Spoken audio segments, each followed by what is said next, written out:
की कोशिश की। शियान को उसकी चालाक सहेली ने धक्का देकर पायलट के ऑफिस में बंद कर दिया और बाहर से दरवाजा लॉक कर दिया। उसकी सहेली चाहती थी कि शियान की बदनामी हो जाए और कैप्टन उससे नफरत करके उसे नौकरी से निकाल दे।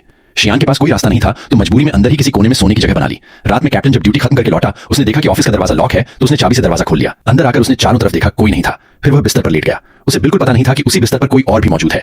अगली सुबह उसकी सहेली लीडर और कुछ लोगों को साथ लेकर गुस्से में कैप्टन के ऑफिस की तरफ भागी और आग लगाते हुए बोली, ये लड़की नौकरी के पहले ही दिन कैप्टन को फंसाने लगी है। ऐसी लड़की कंपनी का नाम खराब करेगी। इधर शियान नींद से उठी तो देखा कि बिस्तर पर एक अजनबी आदमी लेटा है। डर के मारे उसने उसे लात मारकर नीचे गिरा दिया। लेकिन जैसे ही दोनों की नजरें मिली, दोनों एक दूसरे को पहचान गए, क्योंकि 3 दिन पहले यह कैप्टन 30 साल से सिंगल था और अभी अभी विदेश से वापस आया था। उसकी मां को जल्दी पोता चाहिए था, इसलिए वो एयरलाइन कंपनी की मैरिज मीटिंग में पहुंच गई। लेकिन वहां एक ठग ने उसे रोक लिया और बोला, देखिए कितनी सुंदर लड़कियां हैं मेरे पास, और भी अच्छे रिश्ते हैं, तुम बस मेंबरशिप लेनी होगी। मां खुश होकर कार्ड निकालने लगी। तभी लड़की ने तुरंत बैंक कार्ड पकड़ लिया और ठगों की सच्चाई सामने रख दी। उसने कहा, ये सब धोखेबाज हैं। ठग डरकर भाग गए। लड़की की यह हिम्मत देखकर कैप्टन की मां को वो बहुत पसंद आ गई। उसने मन ही तय कर लिया, यही मेरी बहू बनेगी। फिर मां ने अपने बेटे को बुलाया और उसे गार्ड की ड्रेस पहनने को कहा ताकि लड़की की सोच परख सके।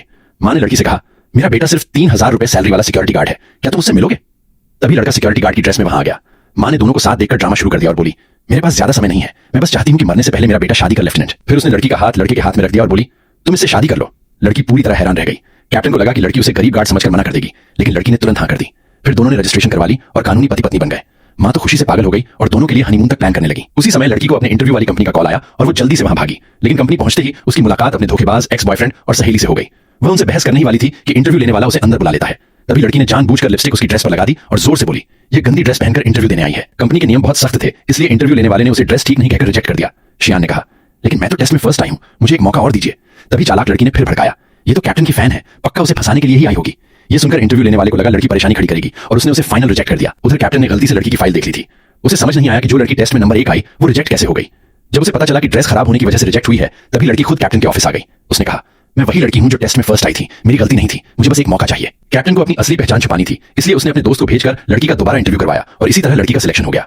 जैसे ही चालाक लड़की फिर से शियान को नौकरी में आते देख पागल हो गई, उसने सबके सामने अफवाह फैलाई, ये तो रिजेक्ट हो गई थी, जरूर किसी कैप्टन से सेटिंग करके अंदर आई है। लड़की को फंसाने के लिए उसकी सहेली ने झूठ बोला, कैप्टन ने तुम्हें बुलाया है। लड़की सच मानकर कैप्टन के ऑफिस पहुंची। जैसे ही वो दरवाजा खटखटाने वाली थी, पीछे से किसी ने उसे धक्का देकर अंदर कर दिया और दरवाजा लॉक कर दिया। रात में कैप्टन थका हुआ वापस आया और बिस्तर पर गिर गया और अगली सुबह वही चालाक सहेली लोगों को लेकर रंगे हाथ पकड़ने कैप्टन के ऑफिस की तरफ दौड़ पड़ी।